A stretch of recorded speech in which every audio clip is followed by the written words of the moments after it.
And you're just in time for Richard Mwenja Exclusive, your go-to point on matters political and governance analysis here in Kenya and across the region. I'm Richard Mwenja. Welcome to the conversation. Today we continue unpacking conversations shaping Kenya's political and governance landscape. And who better to help me bring such conversations home other than this gentleman, a firebrand himself, Professor Herman Manyora. How are you doing today, sir? You are well? Well. So much is happening in the country. Let's begin with the United Nations General Assembly. UNGA 79 to be precise. And the other day citizens were taking up their arms, taking to the streets saying there's need for UNGA to ban President Ruto from addressing it. They say he's trying to realign and align the country to the expectations of the Western powers. But from where you sit, do you think the president has been big on appealing to the Western masses than his own netizens here? Well, the president has been really trying very hard to appeal to the international community. And he has succeeded to reasonable measure, to a reasonable extent, to present himself as a statesman. So he's been shining on the international arena. Perhaps what people are saying he should try and shine at home too. The star at home was rather, she's not been very bright. Yeah. So then again, now that he's shining abroad, what do you think he's gonna reap from that? What good tidings should we expect as a country when our president is shining outside there, much as in here it's still dim for him? I hold the view that there is little to benefit from pleasing foreigners at the expense of your own people. It may be a very unpopular view or wrong view, but that's what I hold. I think there's not much. I also believe that if you light a candle within your homestead, others will see. So to leave your homestead in the dark, then you go and light a candle elsewhere on some hill in somebody's compound. I don't think that's a very bright idea. But it has been a part of us as a country many years after independence, whereby even our development agenda is by and large directed by Western powers. Talk of IMF, the World Bank, and other partners out here. Yes. By telling the president to stick here at home and do the work from here, don't you think we'll miss out on such good tidings that we get from them? It's not lost to me that we live in a tiny world with a global village and we need each other in the world. But it's also true that the relationship we have with other countries is master-slave relationship. In this age? Yeah, there's the global north, I don't know why they are north. The global north, or the Western countries if you wish, has been exploiting the South over years. They don't want the South to walk. They want us to crawl. So that relationship is not even healthy in the first instance. Secondly, I believe that these people need us. We don't need them. America, Europe, Japan, China, they need Africa. Africa doesn't need them. It's us who have what they want. They don't have anything we want. Even when I see people dying to go to Europe, I wonder, what's wrong with Africans? With those terrible climatic conditions. Can we do without donor reliance, donor Which support donor? to get from them? Which donor? Combating COVID-19? A study has been done and confirmed that out of every $1 that comes to Africa, I think I had Kiro say it. Kiro somebody. Sure. Yeah, which is true. I went to counter check. I always try to counter check. About 7. Let's take that as a man of speaking. Let's not use that as a statistical fact. A benchmark. But out of every $1 that comes here, there are several dollars that leave Africa. They ain't good Samaritans? Look, let me give you another fact. The equivalent of 50% of food aid that comes to Africa is food that is wasted in Africa, is lost. Food loss in Africa, food loss, not waste. Africa does not have food waste, it has food loss. And the sort of things you incur through bad harvest methods, storage methods, and what have you, poor marketing, and by the time you get a market, a bit of your harvest is already lost and things are eaten. Food loss in Africa constitutes roughly 50% of the food we get from outside. Which means if we did something as small as just controlling food loss, we already need less than 50% of what we get. That's just one thing. If you did another thing, not only will we stop importing food to Africa, we shall be exporting food out of Africa. Just one thing. It is Africa that has healthy food. Before these fellows come in with their GMOs and all manner of interventions, before they invade Africa, we have food that people will die to have in Europe. Because if you have pawpaw, it's really pawpaw. It's grown, you know. Avocado is really avocado. Forget about these modern ones that are... Fish is fish. Fish is fish, really fish, not plastic. So it is us who have things. We don't need any donor support. Europe needs us much more than we need them. They have nothing we need. We have everything they need. So who needs the other? It's us who have the minerals they need. They don't have minerals we need. The things they need are in Africa. God gave us. They should come begging, kneeling. Actually, I look forward to a future when foreigners from Europe, Japan, China, America will come to Africa kneeling from the airport. They come on their knees up to State House, Nairobi, to beg the president of Kenya. In Zambia, Lusaka. You get it? Gaborone. Windhoek, Namibia. In Lagos, Nigeria. From the airport to the State House or to the palace, on their knees, so that we can listen to them. They have nothing we need. Not us begging Saudi Arabia to give our girls Which some job. now Saudi Arabia is the desert. How can we go begging from desert? You go to Israel to benchmark. Israel is a desert. How can you benchmark with Israel? What is there to benchmark? You just stop being stupid, stop being lazy, and become serious. It is Israel that should get food from us. We should tell Israel, stop looking for food on rocks. Just relax. We will give you enough food for free. You are a God's nation. Tuwapatie chakula ya bure. We have the potential. Because it's food we can throw in the ocean. You know, sometimes people have to avoid the glutting of the market by disposing of food. True. So that it doesn't distort the market. That one we can give to Israel for free. There are countries we can give tea when winter is killing them. Free. Because they are poor people. They have nothing. The climate is bad. The weather is bad. Everything is in Africa. So what are they coming to do? I mean, what do we beg them for? Mpox vaccines, they are now donated. Which vaccines? I laughed. Which vaccines? These vaccines are not even proper. We will pay for it. Science is beginning to show the things that we pumped into our system, we are most likely going to pay for it. But let us assume, but let us assume the vaccines are needed. There was, people talked about during Corona time, vaccine apartheid. Yeah. That the Western countries were holding more vaccines than they needed, and Africa needed them. I said, okay, does it make sense? Perhaps. Then they said, I remember Uhuru pitching for that, they should support Africa to get vaccines. Then I looked and said, I calculated. There was this one called Putin or Pustin, whatever it was called, from Russia, and that was kicked out of this place. I looked at the cost of a vaccine if you were to do it on a commercial basis, because some people were just paying for it. True. It was like 6,000 for the dose. They said, supposing you are buying on wholesale, it will perhaps be 2 shillings. How much money? Before I could even look at how much, I saw the figures African countries were saying they would need the support. I look at our share, I said, God. Hii pesa tunataka wazungu watupatie vaccine, ni pesa inakunywa chai State House. Bila kuguza CD. Allocation ya State House ya chai na maua na tissue paper. Enough to food. Enough for that. Then I looked at it. Go, please Google. After this show, Google and tell your viewers. What's the budget of WHO? World Health, what's the budget?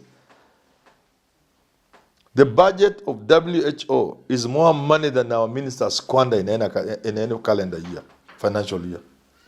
They have just miserable coins. I saw that when America said this, they were stopping to fund WHO. Then I looked, hi? You mean this is, we go kneeling to the WHO and they have such a tiny budget, more money than our ministers squander. We can do that. We can do everything on our own. Everything.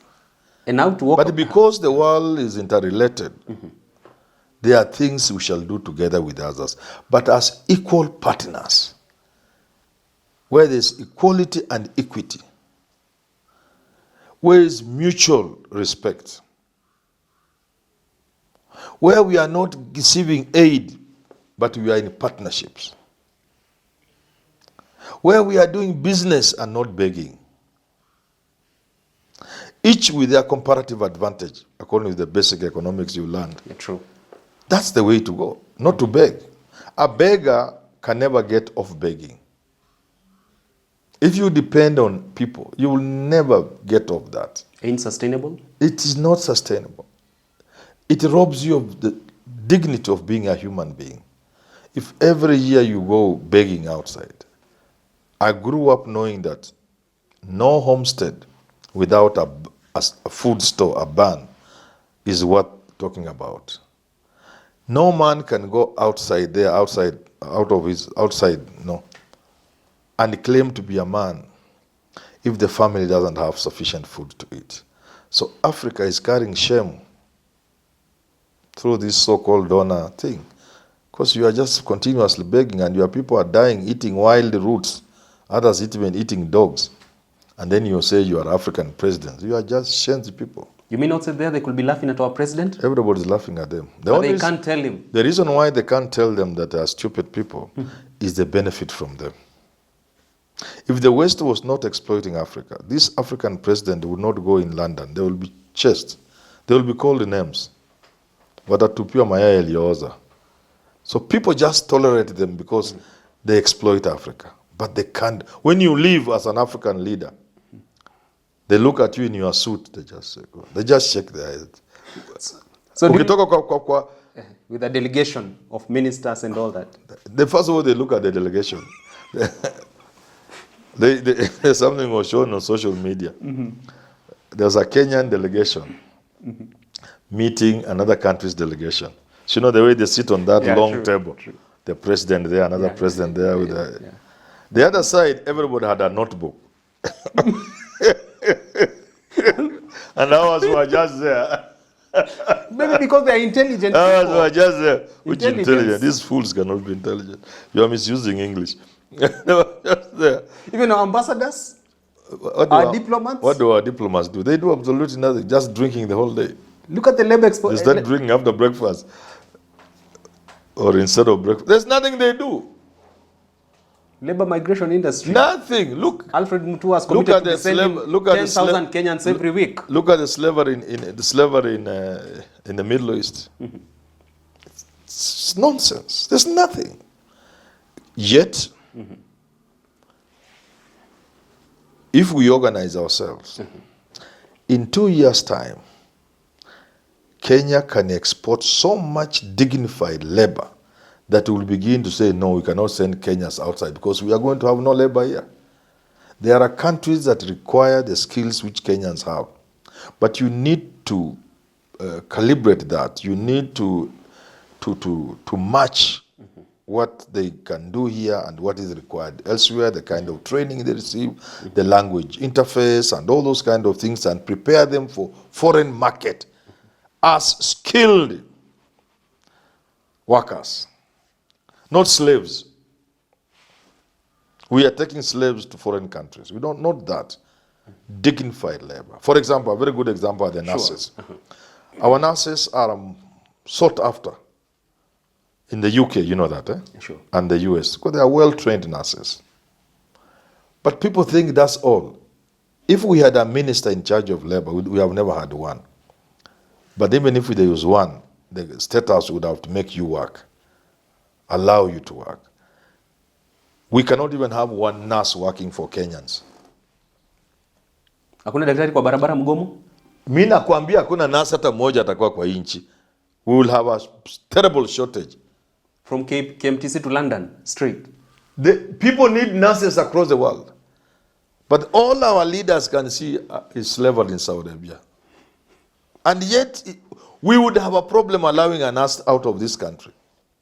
If it is a well-organized market survey, global market survey, and the needs of the market in terms of nurses. You can say that about artisans, about technicians. You can say that about accountants and account assistants. We can export more than 1 million Kenyans every year, up to a point where we say, no, Kenya will lack labor market. That's number one. Number two, for every one job you go looking for outside this country, you already have stupidly killed another 50. So you kill 50 jobs here and chase one slave job in Saudi. You know what I mean? Mm-hmm. You allow cartels in the energy sector. Independent power producers, power supply line producers, all this kind of transformer upgrading tenders. People bring useless transformer that blow up. So the net result that electricity becomes too expensive for business in this country. So people would have run factories, go and do it elsewhere. You kill 300 jobs, then you take 2 miserable girls to die in Saudi. You can see how stupid we are. There's a lot of dumping in this country, a lot of counterfeit goods, a lot of plastic things coming in this country, which no country ever allows. If you stop with those, and you begin to, the moment you stop, there is need. And the moment there is need, because there's market, there will be people to manufacture. Then you check on excesses like electricity. Mm-hmm. Unnecessary regulations and license fees. You check on that. You check on corruption, on harassment of manufacturers and people who create jobs, investors. Yeah. You check on excessive greed from government. Of health insurance, the employer will pay so much, the employee will pay this, then you go to NSSF, then you go to the other, then housing. Bureaucracy. Then the investor is looking at the math, it's not adding up. Then he goes to Tanzania. Or Rwanda, maybe. You have kicked 10,000 jobs out of Kenya. Then you chase 200 jobs in Saudi, take children to slavery. And that by your stupid policies, you are blowing off the jobs. That was the sense of my video on Saturday. So we just need to be serious people. We are not serious people. So much sense there, Prof. And very finally, and now for us as a country to walk away from this path we are on, which is trying so hard to please the Western powers, do you think for the president he has the wiggle room to harness the potential of his bottom-up economic transformation plan to now alleviate human suffering and poverty level in Kenya before the next election? Well, we wish him good luck. I don't know what he'll do, but I'm not seeing evidence that it can be done. So far, you need a paradigm shift. Radical departure from our... Yeah, there must be a radical departure. You need to stand firm. Mm-hmm. And that cannot happen unless you love the people of Kenya and you love the country called Kenya. If you love the people of Kenya and love a country called Kenya and you are the president and you are other leaders, then you put in place measures that will demonstrate your love to the people, because they will be pro-people measures. Then you'll have the courage to face foreigners and tell them, look here, you are allowed to come into this country to do mega projects, you Chinese people. But jobs of below 2 billion, leave it to Kenya, leave this to Kenya. If we give you a job, the international requirement of technology transfer must be adhered to. If we give you a job of making a road, by the time that road is through in 3 years, 200 Kenyan engineers must be knowledgeable in that line. We give you a job worth 6 billion, you must spend at least 1 billion labor, so that the people, Kenyans who work, are not exploited merely because there is no job. Mm-hmm. This is a project, built in the costing of this project must be the labor component. Tell us how many people you will employ from the start to the end, and what are the salaries. Local employment plan. Yes. Uh-huh. So these are ideas that the current thinking cannot generate. So if the president does what you're asking him to do, he doesn't even need the support of the MPs, no, because he loves the will of the people. Yes, once you have the people behind you, what are MPs? MPs are just people who love money. Regardless of their vested interests? What? You just beat them up if they come next to State House. Tell them, go and work. If I see you, if you tell your scaries in State House, if you see an MP coming here, whip him, cane him. Let him go and work for the people of Kenya. Kusikiza ground. Yeah. You know, there's a lot we can do, Richard. In the 21st century, we are still a cash crop country. You know the meaning of cash crop? You know, people are still talking of coffee sector, asking Rigathi to reform this. Yeah. How can you reform a cash crop sector? Who in the world ever talks of cash crop? Who in the world? It's only stupid Africans. Coffee is supposed to be processed. It's not supposed to be a cash crop. It is to be a source of value addition. Yeah. No cash crop. Imagine people are planting tea. People are picking tea in Kericho when I pass there, either side of the road. Even when it is raining or very cold, you know, Kericho can be cold. True. But you know why the price is determined? You are plucking your tea mpaka huyo mtu akikuchapa kofi unakufa. Mkono ni kama mbao. Fingerprint imeenda. Because of the frost. Oh yeah. And yet the price of that tea is determined even before they pluck the tea by somebody in London. Because it's a cash crop. The auction is determined by people who even don't know what a coffee farm looks like. They determine the price of Kenyan coffee, price of Kenyan tea. Shackles of doom. It's in the 21st century. You just tell these Mzungus go to hell. Those who are owning farms, tell them to go away. And you take the tea and do value addition. But they're doing conservancies. Those conservancies should be, if I become president, the title will change within a week of my being president. Unarudishiwa Masai shamba yao walime. Wasamburu. At ng'ombe wa Samburu inakufa. Na nyuki. At some small white girls and boys are owning conservancies. Yeah. I will tell them, before the signature of my oath of office dries, your ink, just leave, go to your country. Go and do your conservancy there. Wacha watu wakiena wanyamapori kwa nyumba. Wata wa Masai wachunge nyama huko. We have stayed with these animals all around. We know them. They know us. They interact even with our cows. We can take better care of these animals than anybody else. How can a foreigner come and purport to know our animals better than us? There you have it, Herman Manyora. So funny at it, but also very knowledgeable about the current affairs facing this country. I hope you've tapped into nuggets of wisdom from his submissions on this show. We wait to see your feedback. Keep engaging us. I'm at Mwenje Richard on X and on TikTok. Find Professor at H. Manyora on X and on TikTok as well. Until we meet next time, do enjoy the rest of your viewing. Coming up next is my show with former Minister Ruto, Arab Kirwa. Stay tuned.